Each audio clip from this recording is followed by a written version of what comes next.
Okay, fine. So today we will see the thermodynamic temperature scale. Uh, Before understanding this thermodynamic temperature scale, one must have understanding of temperature scale, right? तो temperature scale क्या है? You know zeroth law of thermodynamics से हमें ये पता चलता है कि भाई अगर कोई भी सिस्टम थर्मल इक्विलिब्रियम में है किसी दूसरे सिस्टम के साथ, सराउंडिंग के साथ, सो उस सिस्टम के पास एक प्रॉपर्टी होती है, right? That that system consist a property, उस सिस्टम के पास एक प्रॉपर्टी होती है जिसको हम टेम्परेचर बोलते हैं, राइट? एक फिजिकल क्वांटिटी होती है टेम्परेचर। तो जीरोथ लॉ से हमें टेम्परेचर की डेफिनेशन मिलती है, right? Now the thing is that temperature की डेफिनेशन में मिल गई। वी हैव नोन दैट कि भाई टेम्परेचर एक फिजिकल क्वांटिटी है। तो अब क्या है कि कोई भी फिजिकल क्वांटिटी जब फिजिक्स में हमें पता चलती है तो now we need to measure it, right? अगर कोई मेरे पास मान ले 5 सिस्टम है, वो थर्मल इक्विलिब्रियम पे हैं, then I need to tell them कि या मुझे ये तो पता है कि वो थर्मल इक्विलिब्रियम में है किसी दूसरे सिस्टम के साथ, सराउंडिंग के साथ और समथिंग एल्स। तो क्या ये सब के सब थर्मल इक्विलिब्रियम सेम है? आर दे डिफरेंट और आर द सेम? तो वो कैसे पता करें? तो हम क्या करते हैं कि हम स्केल एक डिफ़ाइन करते हैं।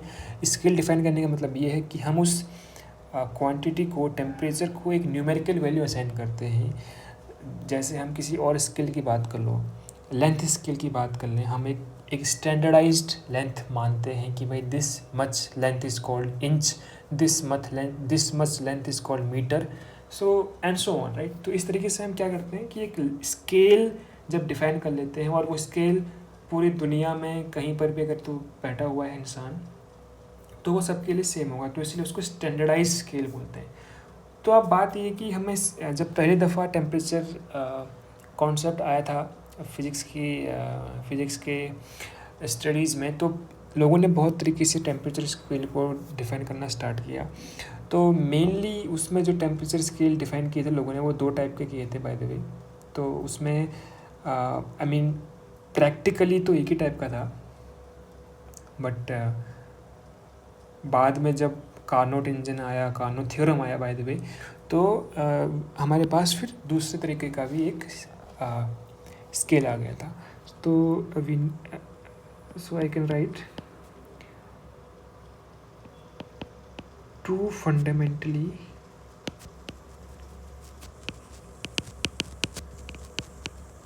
डिफरेंट काइंड्स ऑफ स्केल हमारे पास थे। ओके, तो स्केल ये लिखने से पहले भी we can write the definition of scale, right? Scale का क्या मतलब है? स्केल का मीनिंग है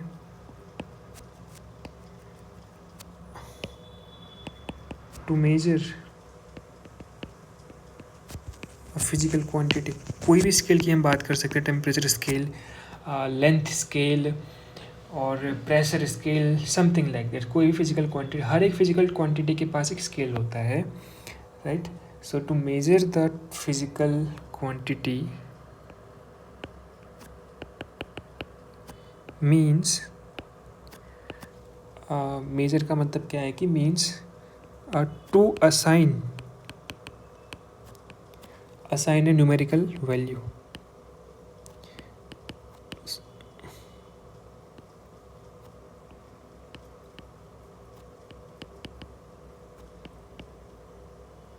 assign numerical value to this physical system.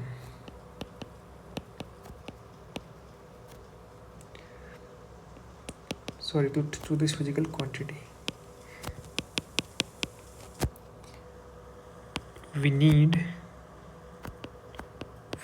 a rule, right? एक रूल हमें चाहिए जो उस फिजिकल क्वांटिटी को न्यूमेरिकल वैल्यू देगा, क्योंकि हम रैंडमली वो वैल्यू असाइन नहीं कर सकते हैं। Arbitrarily we can't do this, क्योंकि ऐसे ही दिक्कत आ जाएगी कि we need to make a standardised scale, है ना, जो सबके लिए यूज़ करना आसान हो, ठीक है? अदरवाइज़ 10 डिग्री सेल्सियस का मतलब यहाँ पर और 10 डिग्री सेल्सियस का मतलब यूरोप में डिफरेंट हो जाएगा ना। तो this is the meaning of scale. So fundamentally we have two kind of scale. I mean how people try to define the scale. तो पहला जो स्केल था वो एम्पिरिकल स्केल था. एम्पिरिकल का मतलब समझता है? एम्पिरिकल का मतलब वो है कि anything that is based on observations through experiment. Experiment हमने किया और हमने उस एक्सपेरिमेंट को ऑब्जर्व किया, उसमें से जो कंक्लूजन निकल के आया वो ये जो पूरी प्रोसेस है उसको एम्पेरिकल प्रोसेस बोलते हैं. ठीक. तो हम क्या करते हैं, हम टेम्परेचर को डायरेक्टली मेजर नहीं करते हैं. हम सबसे पहले हम एक गैस लेते हैं, इसको गैस थर्मोमीटर बोलते हैं, जो टेम्परेचर को मापता है. तो या फिर कोई गैस के अलावा कोई और भी तरीका, कोई और भी मटेरियल हम ले सकते हैं, तो मैं उसको लिख भी देता हूँ. तो it is based on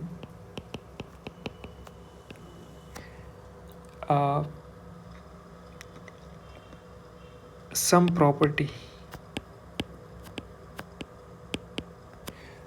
property of substance, right?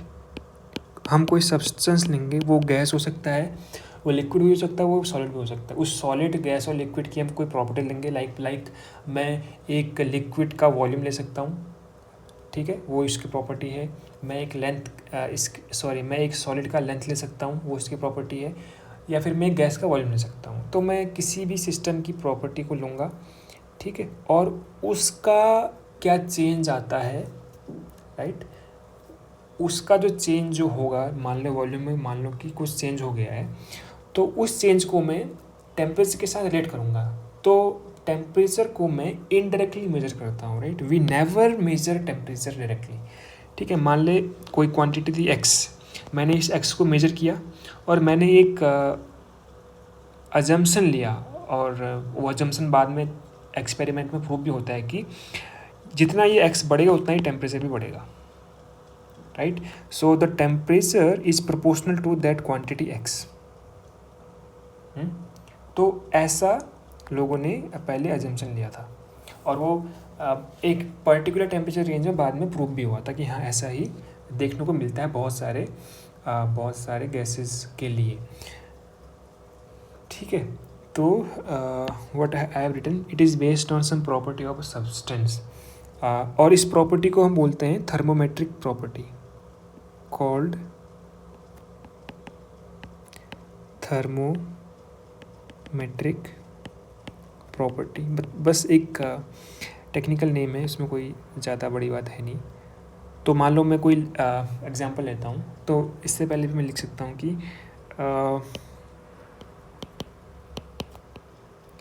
Instead of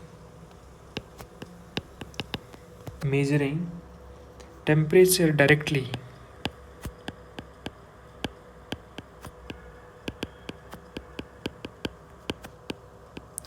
we measure the thermometric property.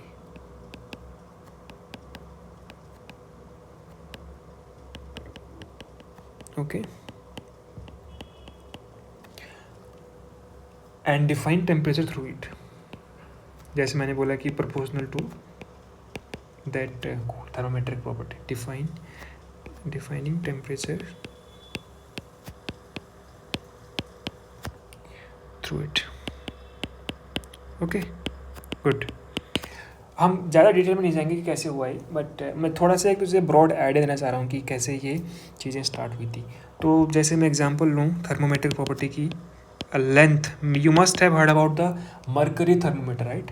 सो उसमें क्या होता है, हम लेंथ ऑफ और even the height of the mercury column को हम नापते हैं कि कितना वो पारा बोलते हैं कि नॉर्मल लैंग्वेज में यूज होता है कि इसका पारा चढ़ गया, इसको बड़ा जल्दी गुस्सा आ जाता है. तो that is the same thing, उसका बहुत बीपी हाई हो जाता है, टेम्परेचर हाई हो जाता है उसका बॉडी का. ठीक है. तो this is height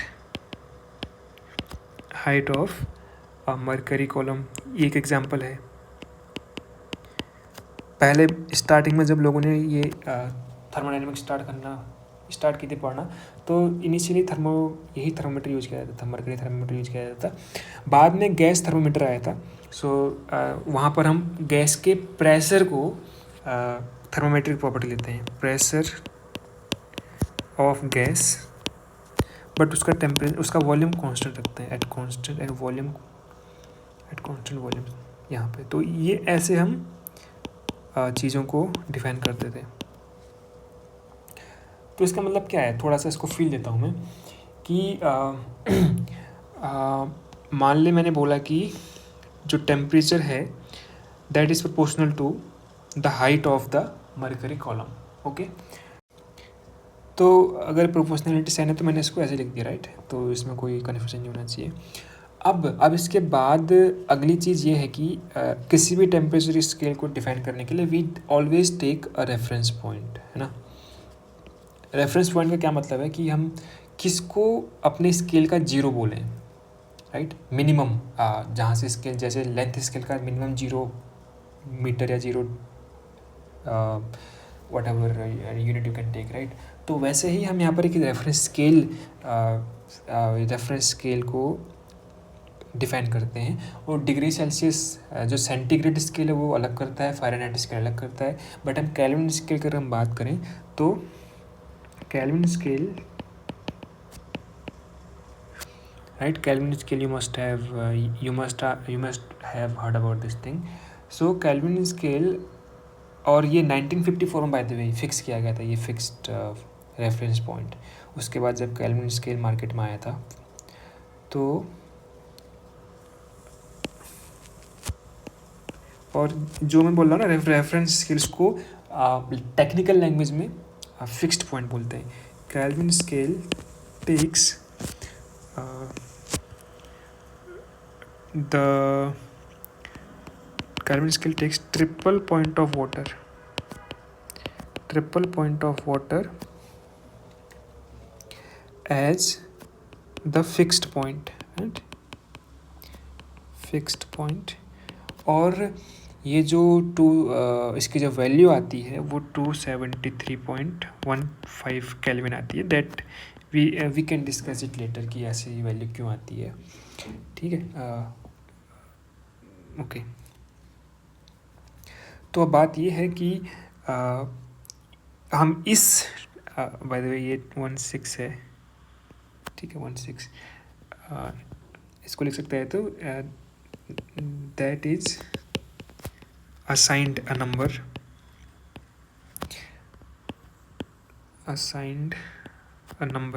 or a temperature numerical value this much, है ना, ठीक है। और अब हम क्या करेंगे कि इसी टेम्परेचर पे, मतलब जब ट्रिपल पॉइंट आएगा, ट्रिपल पॉइंट को लैब में बनाया जा सकता है, तो इस ट्रिपल पॉइंट पे ये जो हाइट होगी उस हाइट को हम रेफरेंस हाइट ले लेंगे। तो मैं बोलूँगा कि 273 इक्वेशन नंबर 1 उनको देखें, 273.16 equal to A times H triple point, जो भी उस ट्रिपल पॉइंट पे H की वैल्यू होगी। अब ये फिक्स नंबर है एक, तो यहाँ से A की वैल्यू क्या आ जाएगी, 273.16 अपॉन H ट्रिपल पॉइंट। तो A की वैल्यू फिक्स होगी। Now A is not random, A is a fix constant. तो अब मेरा जो थर्मामीटर इक्वेशन बन गई, तो क्या बन गई, T equal to 273.16 divide by H triple point times H, right. तो ये टेम्परेचर जो है अब वो किसके प्रोपोर्शनल हो गया, हाइट के प्रोपोर्शनल हो गया, राइट। ये कांस्टेंट है। अब मैं एक स्केल बना सकता हूँ, उसको इस फॉर्मूले के अकॉर्डिंग कैलिब्रेट कर सकता हूँ, और वो ही फॉर्मूला मेरे को जो अगर तूने if you must have seen कि वो जो हीलियम थर्मोमीटर होते थे, सॉरी मरकरी थर्मोमीटर होते थे, उसमें जो ये मरकरी ट्यूब जो होती थी उसमें ये जो हाइट के अकॉर्डिंग टेम्परेचर ऐसे मार्क किया होता था। मान लिया अगर इस हाइट पर मरकरी चढ़ गया तो इसको वो 30 डिग्री सेल्सियस बोल देंगे, इसको कन्वर्ट कर सकते हैं हम उसमें भी ऑफकोर्स, और ऊपर चढ़ गया तो उसको हम 50 डिग्री सेल्सियस बोल सकते हैं। तो अकॉर्डिंग टू डैट, तो वो यहाँ से निकल के आता है, इस तरीके से वो स्केल बन के आता है। ओके, इसी तरीके से लोगों ने गैस थर्मोमीटर का यूज़ करना स्टार्ट किया। गैस थर्मोमीटर को यूज़ करना स्टार्ट किया, वहाँ पर वो प्रेशर नापते थे। वहाँ पे अगर तो यूज़ करेगा तो वो ये फॉर्मूला आएगा, gas thermometer at constant volume. Gas का वॉल्यूम फिक्स करते थे और उसके इसी ट्रिपल पॉइंट पर हमने ये EF जो है उसको तो PTF भी पढ़ सकते हैं, TP भी पढ़ सकते हैं, ट्रिपल पॉइंट का टेम्परेचर। तो ये प्रेशर को नाप करके we can calculate the temperature of the system. Okay, तो अब दिक्कत ये थी कि भाई जो ये है ना हीलियम, सॉरी ये जो बार बार हीलियम मेरे माइंड में टंग में आ रहा है, तो ये जो मरकरी था दैट इज़ फाइन, बट बात ये थी कि ये जो गैस थर्मोमीटर था इसके साथ दिक्कत थी। इसके साथ भी दिक्कत ये थी कि एक अरसे के बाद, एक अच्छे खासे टेम्परेचर के बाद ये मरकरी जो है वो उसका फेज चेंज हो जाता था। तो तब वो मरकरी जो है लिक्विड नहीं रहता था। तो मरकरी उसके बाद फिर हमारा क्योंकि mercury is the metal, right, पता होना चाहिए उसे तो ये हर रेंज के लिए काम नहीं कर सकता था। और बाकी जो ये गैस थर्मोमीटर थे हमारे पास, गैस थर्मोमीटर की दिक्कत ये थी कि अगर मैं प्रेशर को नापूँ ना टेम्परेचर को चेंज करने के साथ, तो वो प्रेशर जो, मान लो ये मैंने टेम्परेचर निकाला TP, राइट, और ये मैंने प्रेशर को ऐसे प्लॉट किया P, ठीक है, तो वो जो प्रेशर में चेंज आता था अलग अलग गैसेस के अलग अलग आ रहा था, ठीक है। अगर वो प्रेशर अलग अलग गैसेस के अलग अलग चेंज हो रहा है तो वो मटेरियल पे डिपेंड कर रहा है ना, वो चीज़ मटेरियल पे डिपेंड कर रही है। मान लो मैं इसको ड्रॉ भी करता हूँ इसको एक बार समझाने के लिए। इसको P बोलता हूँ और इसको T बोलता हूँ, ठीक है।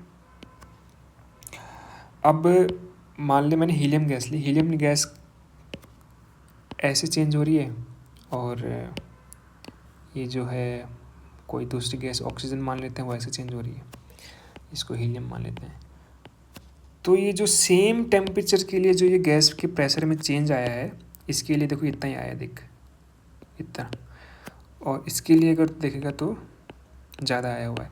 तो वो रीडिंग डिफरेंट हो जाएंगे ना। जो हमने फॉर्मूला देखा था नीचे, ये जो P की वैल्यू जो होगी, पहले गैस के लिए वो कुछ और हो जाएगी, दूसरे गैस के लिए वो कुछ और हो जाएगी, ठीक है। लेकिन और एक्सपेरिमेंट में ये प्रूफ करके आता है, ये होता है प्रूफ कि इसको एमेंटन लॉ भी बोलते हैं। कि अगर तुम्हारा प्रेशर बहुत कम है, बहुत छोटे प्रेशर के रीजन में तुम काम कर रहे होगा, तो वो चेंज बराबर आ जाता है, और इसीलिए हम इसको आइडियल गैस थर्मोमीटर भी बोलते हैं। आइडियल गैस थर्मोमीटर और आइडियल गैस टेम्परेचर स्केल भी बोलते हैं इसको, ठीक है। मैंने बनाया भी है वैसे, इसको एमेंटन्स लॉ भी बोलते हैं। एमेंटन्स लॉ क्या बोलता है कि भाई प्रेशर और temperature are directly proportional to each other, ठीक है। तो अगर मैं फिक्स्ड वॉल्यूम की गैस लूँ हाइड्रोजन की, और फिक्स्ड वॉल्यूम की गैस लूँ ऑक्सीजन की, तो उनमें सेम चेंज कब आएगा? जब वो लो प्रेशर में होंगी। लो प्रेशर में गैस आइडियल गैस की तरह बिहेव करती है, चाहे वो रियल गैस हो चाहे वो कोई और भी गैस हो बाकी गैस तो सब रियल ही होती हैं ऑफकोर्स। तो एवरी रियल गैस एक्ट्स और behaves as the real ideal gas in the low pressure regime. तो उस केस में जो फिर ये ठीक ठाक रीडिंग देना स्टार्ट कर देता है, ठीक है। लेकिन अब your next doubt will be, तो दिक्कत क्या है? उसी रीज़न में हम काम करेंगे। दिक्कत ये है कि वो एक अच्छा खासा रेंज नहीं दे सकता है। अगर हमें हाई टेम्परेचर को मेजर करना है और बहुत लो टेम्परेचर को मेजर करना है, तो उस केस में ये स्केल काम नहीं करेगा, पहली बात। दूसरी बात, अगर जब हम टेम्परेचर को बहुत कम कर देंगे, ठीक है, तो उस केस में गैस लिक्विफाई होना स्टार्ट कर देती है। तो हाइड्रोजन जो है, हमने पढ़ा था ना लिक्विफिकेशन ऑफ गैस, तो टेम्परेचर अगर आप बहुत कम कर दोगे तो उनका लिक्विफिकेशन होना स्टार्ट हो जाएगा। तो फिर वो गैस नहीं रहेगी, और गैस ही नहीं रहेगी तो गैस थर्मोमीटर कहाँ से काम करेगा, ठीक है। तो ये सारी दिक्कतें थी गैस थर्मोमीटर के साथ, और दिस थिंग मरकरी थर्मोमीटर के साथ वो दिक्कत थी। तो अब हमें ऐसा स्केल चाहिए था कि यार जो स्केल डिपेंडेंट ना करे कि सब्सटेंस हम क्या यूज़ कर रहे हैं, हम कौन सा गैस यूज़ कर रहे हैं, हम कौन सा मटेरियल यूज़ कर रहे हैं, डजेंट मैटर। तो अब हमें वो ढूंढना था, वो आता है हमारा कार्नो थ्योरम से। तभी ये जो तुम्हारा टॉपिक है वो तुम्हारे कार्नोट थ्योरम के बाद आता है, और इसीलिए इस टॉपिक का नाम है थर्मोडायनेमिक टेम्परेचर स्केल।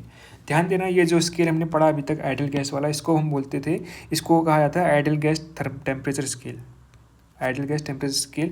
और अभी तक हमने जितने भी टेम्परेचर के फॉर्मूला यूज़ किए हुए हैं, दैट एंड ये इसको भी केल्विन में ही यूज किया जाता है, केल्विन यूनिट में यूज किया जाता है।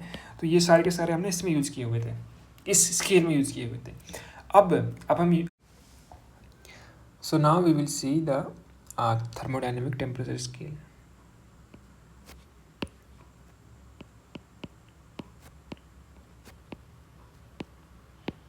Thermodynamic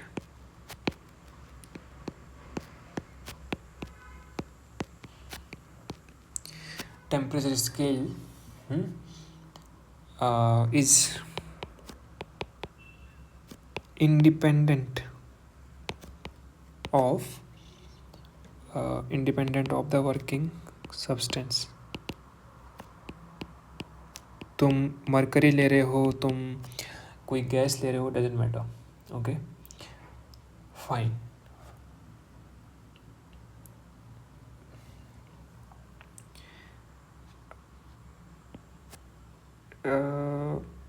This scale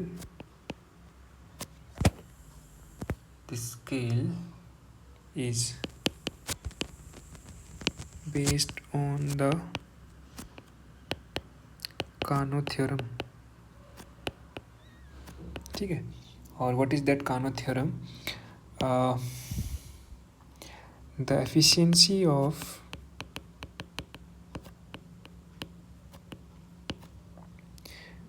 a reversible, ध्यान देना, reversible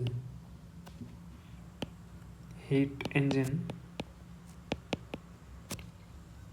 is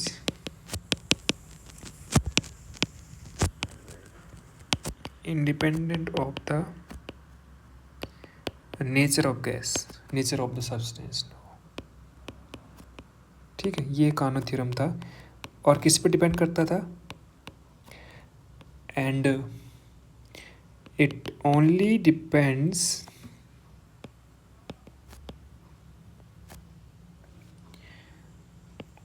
on the function of two temperature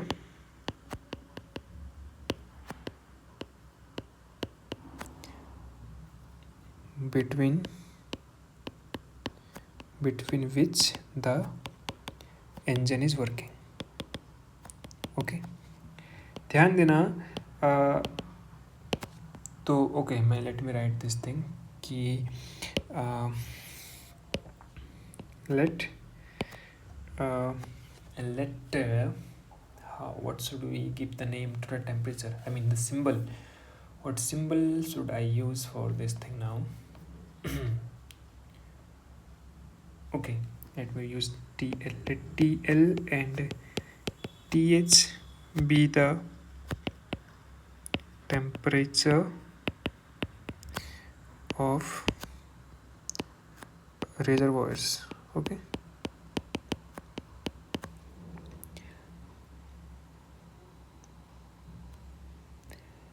TL and TH is the temperature of the reservoir, or to be more precise, let's make a engine only. So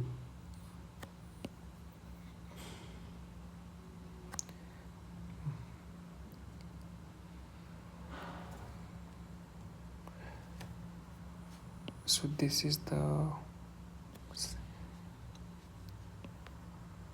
there are two engines, they are coupled engine in the series. We have seen na कि what do you mean by series combination and what do you mean by parallel combination. So पहला जो combination है वो उसमें engine A, sorry this is T1 पहला reservoir, this is second reservoir and this is third reservoir, and TLTH is the in general name, okay.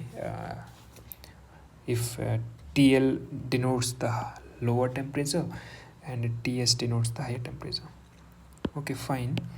So in that case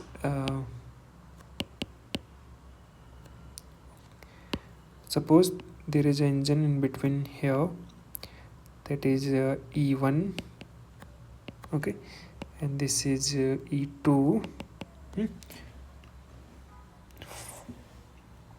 It is absorbing Q1 heat and emitting or releasing Q2 heat to the second reservoir, and the second reservoir second engine takes the same amount of heat that was expelled by the first engine, and it releases the Q3 amount of heat to the T3 reservoir. So this was the situation. Okay, now we know that efficiency is nothing but 1 minus QL by QH, है ना, जो cold reservoir से heat absorb की थी, sorry, जो cold reservoir को heat expel की थी और जो हॉट रिजर्वर से हीट ले रखी थी, एब्जॉर्ब कर रखी थी, उसका रेशियो. और we know that according to Carnot theorem we know that this is the function of temperature. अब मैं उस फंक्शन को ले लेता हूँ एफ ऑफ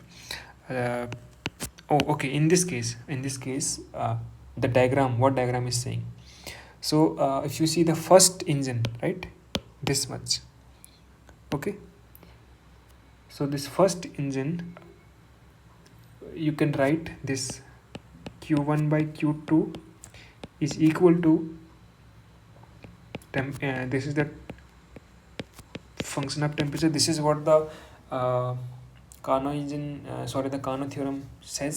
Carnot theorem जो definition लिख रही है ना, वो लिखी तो efficiency के term में, by the way, that efficiency is function of f of temperature. पहला temperature दूसरे temperature का function है, but efficiency में क्या आता है, ये आता है ना Q1 by Q2, तो इसको वो भी तो function of वही होगा ना, T1 and T2. अब यहाँ पर एक कन्फ्यूजन आना चाहिए तेरे पास कि यार ये तो हम पहले से जानते हैं Q1 by Q2 equal to T1 by T2, but हम इसको यूज़ क्यों नहीं कर रहे हैं यहाँ पर. ये तो इसको हम इसलिए यूज़ नहीं कर रहे हैं, अगर ये क्वेश्चन तेरे दिमाग में आ रहा है तो then you are going in the right direction, कि हम Q1 अपॉन Q2 को डायरेक्टली यहाँ पर T1 अपॉन T2 क्यों नहीं लिख सकते हैं. क्यों हम ऐसे क्यों इसको एक फंक्शन ऑफ FT1 T2 लिख रहे हैं, क्योंकि ये अगर तू देखेगा ये हमने डिराइव जब किया था, ये हमने कब डिराइव किया था, कार्नोट रेंजर हमने पढ़ा था, और कार्नोट रेंजर जब हमने पढ़ा था वहाँ पर वर्किंग सब्सटेंस क्या था, आइडियल गैस था. आइडियल गैस था वो एक बहुत पर्टिकुलर केस था, भले ही वो रिवर्सिबल कार्नोट इंजन था, but that was with the ideal gas substance. But this is not restricted, और this it is not necessary that कि यहाँ पर हमने आइडियल गैस ही लिया हुआ, यहाँ पर कुछ भी हो सकता है. We are taking a very general case, कुछ भी ले सकते हैं यहाँ पर हम. बट कार्नोट थ्योरम बोलता ये है कि भाई the efficiency does not depend on the working substance. तुम कुछ भी लो, फर्क नहीं पड़ता. हमने कार्नोट इंजन जब हमने पहले पढ़ा था, हमने वहाँ पर आइडियल गैस इसलिए लिया था ताकि हम वहाँ से कुछ रिजल्ट निकाल सकें, और वो रिजल्ट्स इन जनरल ट्रू होंगे, वो हम अभी हम प्रूव करेंगे. वो रिजल्ट्स क्या था हमारा कि Q1 अपॉन जो Q2 था ना, that was equal to T1 upon T2, that was a result for the ideal gas, but that the same result you can derive from the for the any particular gas, any gas you can take. Okay, that we will see how, but this is from Carnot theorem, so you can write in this way. You don't need to use this way only. तो ऐसे लिख सकते हैं यहाँ पर since engine 1 is working under T1 and T2, right, then T1 and T2 absorbing Q1 heat and releasing Q2 heat, then right, then Q1 upon Q2 is the function of temperature in which it is working on, right. I hope यहाँ पर इतना चीज़ clear होगा. Same cheese you can write for E2, right. जो E2 engine होगा वो कहाँ पर काम कर रहा है. E2 engine is working on temperature T2 and T3, fine, absorbing heat of Q2 and releasing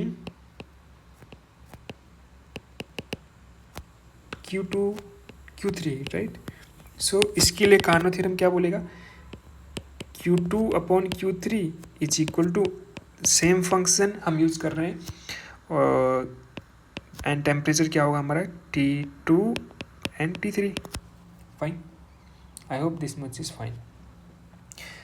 And now we can take another engine that is working directly between these two reservoirs T1 and T3. We are not using anything in between. Okay, so let's call it engine E3. It takes Q1 amount of heat and Q3 amount of heat. Okay.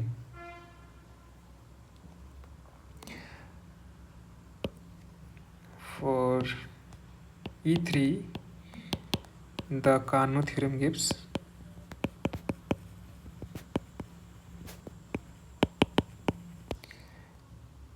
Q1 upon Q3 is nothing but T1 upon T3. No, it is function of T1 comma T3. Okay, fine. Now what can we do? We can just if you let's call it equation A, it's B, C. So if you multiply A and B, so you will get Q1 upon Q2 times Q2 upon Q3. It will give you FT1 comma T2, FT2 comma T3. Okay, so this thing is nothing but Q1 upon Q3.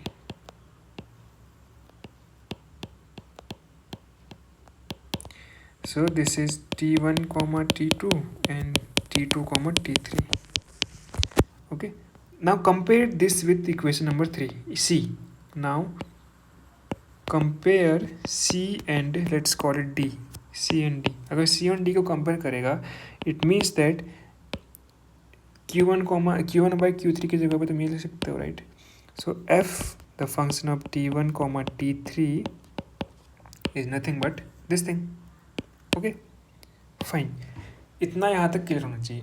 एक यहाँ पर caveat था, यहाँ पर एक चीज़ थी जो तूने अगर मिस करी है तो that's not a good signal. मैंने तीसरे इंजन के लिए Q1 by Q1 और Q3 क्यों लिया? मतलब कुछ भी तो हो सकता था. नहीं कुछ नहीं हो सकता है. कार्नोट इंजन क्या बोलता है, अगर कार्नोट थ्योरम क्या बोलता है, कोई भी इंजन अगर रिवर्सिबल इंजन हो, फर्स्ट ऑफ ऑल कोई भी रिवर्सिबल इंजन अगर दो टेम्परेचर के बीच में काम कर रहा है तो उनकी एफिशिएंसी सेम होगी. तो अब तो इसके बीच में सीरीज़ में 10 इंजन लगा दे, फ़र्क नहीं पड़ता, या फिर सिंगल इंजन लगा दे, उनकी एफिशिएंसी सेम होनी पड़ेगी. तो इसीलिए इसकी जो एफिशिएंसी होगी ना और इसकी एफिशिएंसी सेम होनी पड़ेगी, तो इसीलिए इसको Q3 होना पड़ेगा, इसको Q1 होना पड़ेगा, राइट. तो वहाँ से ये Q1 by Q3 आएगा. ओके, अब इतना अगर तुझे समझ में आ गया है तो नाउ यू कैन सी, यहाँ पर प्योर मैथ्स है. Now if you see this equation, in this equation LHS is the function of T1 and T2. ध्यान देना, वो T1 और T2 का फंक्शन हो सकता है, किसी और का फंक्शन नहीं हो सकता है. But RHS has T2, right. यहाँ पर T2 का फंक्शन है, यहाँ पर T2 का फंक्शन है. तो इसका एक ही मैथमेटिकल तरीका है इससे निकलने का. Then okay, let me write that part also. Since LHS is not function of T2, then RHS also should not, तभी तो दोनों चीज़ें बराबर होंगी ना. Therefore there is only one choice. There is only one choice that ये जो function है ना FT1 और T2, इसको ऐसे होना पड़ेगा, like let's call it phi or let's call it small f. Phi नहीं बोलते हैं, T1 T2 इसको ऐसे फैक्टराइज फॉर्म में होना पड़ेगा ताकि, और ये जो दूसरा फंक्शन है FT2 T3, इसको भी ऐसे फैक्टराइज फॉर्म में होना पड़ेगा ताकि ये दोनों जब मल्टीप्लाई हों, राइट. यहाँ पर ये दोनों मल्टीप्लाई जब हो रहे हैं तो ये और ये कैंसिल हो जाए. This is the only mathematical possibility. ठीक है, तो हमें पता चल गया कि इनका फॉर्म कैसा है, राइट. तो अब यहाँ से क्या निकल के आएगा देख, अगर तो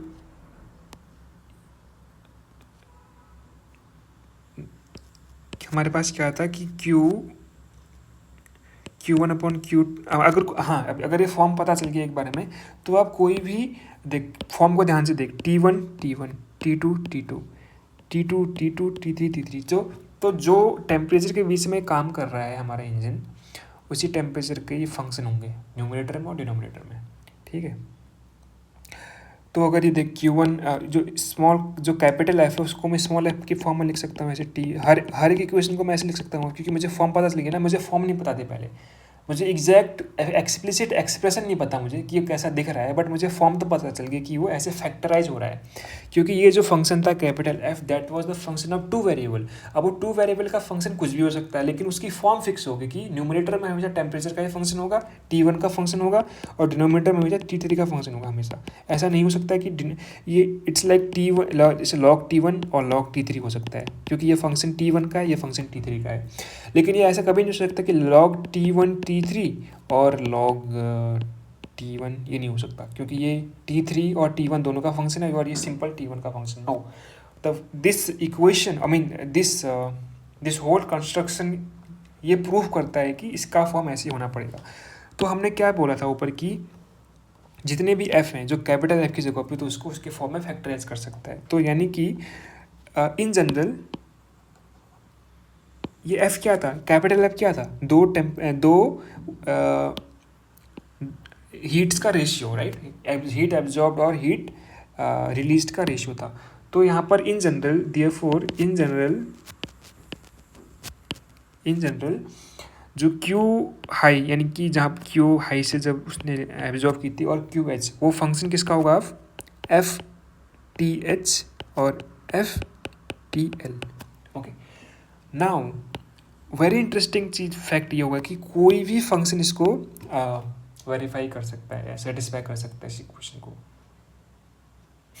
this is very interesting thing, क्योंकि ये जो रेशियो फिक्स है ना, देख एग्जांपल मैं मान लेता हूँ, मान ले ये रेशियो ऊपर था 100, क्योंकि ये चीज़ हम एक्सपेरिमेंटली मेजर कर सकते हैं कि कितना हीट उसने अब्जॉर्ब की और ये कितना हीट उसने लूज़ की. तो मान लो ये रेशियो 100/20 का था, 5 का था. अब ये 5, इसको 5 लाने के लिए मैं इसको कुछ भी ले सकता हूँ. मैं इसको ले सकता हूँ 5 log, इसको ऐसा फंक्शन ले सकता हूँ FTH को मैं ले सकता हूँ 15 log TH, राइट. और FTL को मैं ले सकता हूँ सपोज कर ले 3 log HTL. दोनों का फंक्शनल फॉर्म सेम है, लेकिन कांस्टेंट तो कुछ भी हो सकता है ना. ओके, तो एनी मोनोटोनिक फंक्शन, यहाँ पर हम मैथमेटिक्स की यूज़ करेंगे कि मैथमेटिक्स में मोनोटोनिक फंक्शन क्या होता है कि जो इंक्रीज करता है उसके इंडिपेंडेंट वेरिएबल के साथ. ठीक है, so we could choose any function that is monotonic. And जो कैल्विन था उसने यहाँ से, सॉरी जो कानो था उसने सबसे सिंपलेस्ट चॉइस कर रखी थी, द सिंपलेस्ट चॉइस फंक्शंस का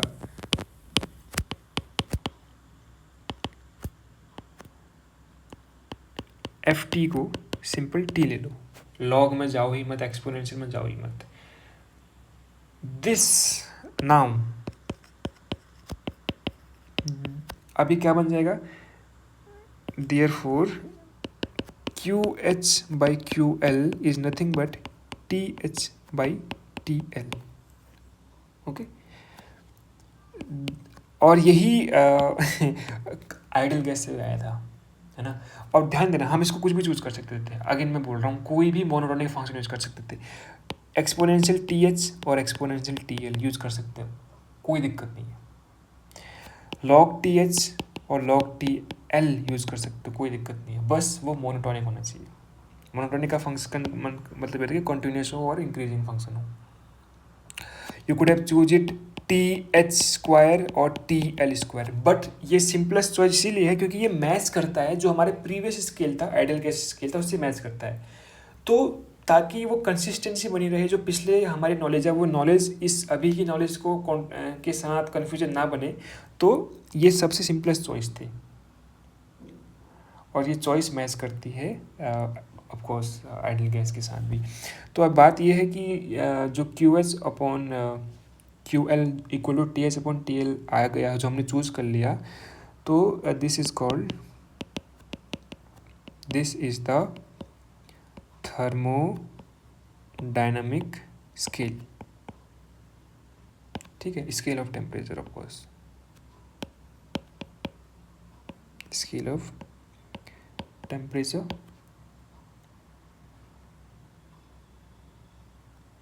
एंड विथ, ये इम्पोर्टेंट, सबसे मोस्ट इम्पोर्टेंट पॉइंट इसको बोल सकते हैं, तो with this choice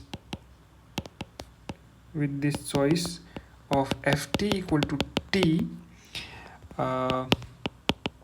the thermodynamic scale and ideal gas temperature scale matches, okay. इसीलिए चॉइस थोड़ा फ़ायदेमंद है। अगर ये फ़ायदेमंद नहीं होगी तो दिक्कत ये आएगी कि बाद में तो बहुत सारे फॉर्मूले मॉडिफाई हो जाएंगे, बहुत अजीब व गरीब फॉर्मूले दिखना स्टार्ट हो जाएंगे। जैसे P V equal to N R T होता है ना, तो अगर मैं इस टी को, टेम्परेचर को टी की जगह पे यहाँ पर जो हमने एफ टी को टी ना लेके, अब तो इसको ऐसे एफ टी ले सकता है, मिस एफ टी, तो हमने टी यूज़ कर लिया तो P V equal to N R T हो गया। लेकिन अगर मान ले किसी का दिमाग ख़राब है मतलब कोई बहुत ज़्यादा कॉम्प्लिकेटेड दुनिया में जीना चाहता है, तो उसको एन आर एक्सपोनेंशियल टी बना सकता है।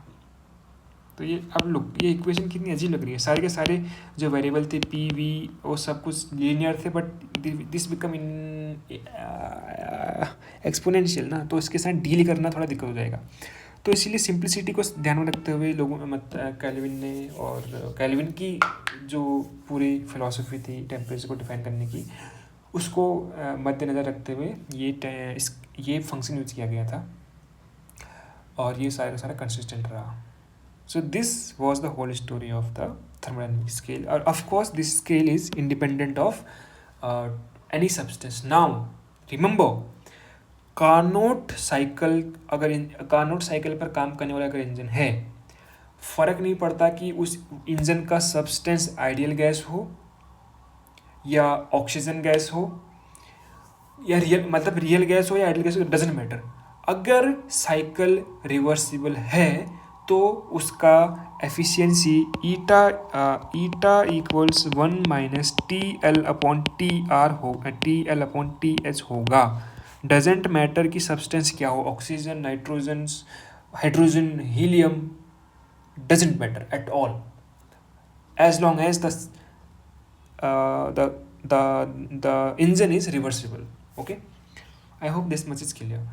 इससे पहले जब हमने कार्नोट इंजन पढ़ा हुआ था, हमने वहाँ पे स्ट्रिक्टली लिखा हुआ था कि भाई इफ़ यू रिमेंबर कि यहाँ पर जो इंजन का वर्किंग सब्सटेंस है वो आइडियल गैस है, क्योंकि आइडियल गैस की इक्वेशन हमें पता है ना कि कैसे वर्क डन निकालना है, कैसे उसमें इंटरनल एनर्जी का यूज़ करना है, वो we all know those things. But ये इतना रिमार्केबल थ्योरम दिया कार्नोट ने कि उसने प्रूव कर दिया कि भाई फ़र्क नहीं पड़ता कि कौन सी गैस क्या आप इस्तेमाल कर रहे हो, एफिशिएंसी डजेंट मैटर।